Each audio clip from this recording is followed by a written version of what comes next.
Kalonzo Musyoka could hardly hold back his emotions as he stood before a mourning nation, his voice trembling with both grief and pride. Speaking about the late Raila Odinga, Kalonzo painted vivid picture of a man whose body, he said, bore the scars of slings, arrows, bullets, and batons. Scars not just of flesh, but of courage, endurance, and sacrifice.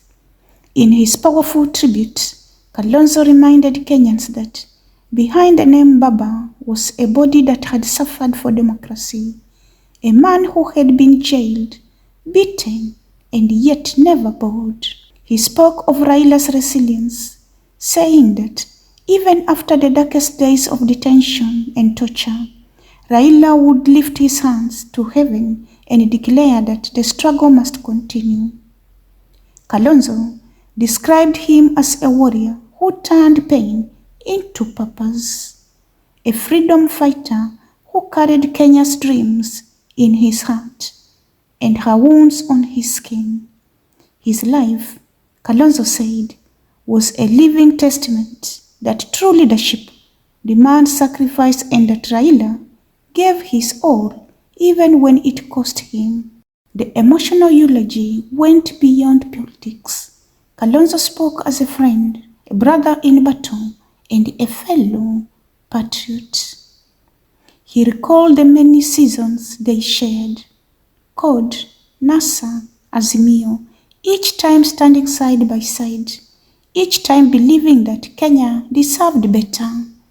As his voice broke, he said, Raila Odinga's journey was never about power, it was about purpose. His struggle gave us a constitution, his courage gave us devolution, and his spirit gave us hope.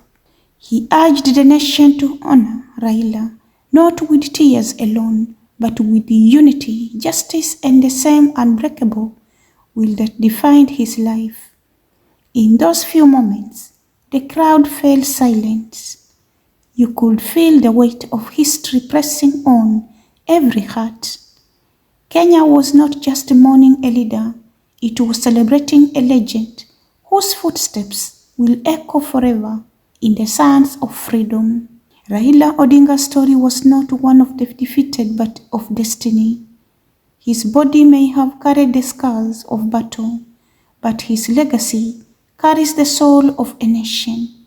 And as Kalonzo closed his tribute, his words cut deep. Raila was wounded for Kenya's democracy, but through his pain, we found our freedom. This was more than a farewell. It was a salute to a giant, a man who fought, bled, and believed in Kenya until his very last breath. Stay safe, stay engaged as we mourn our hero.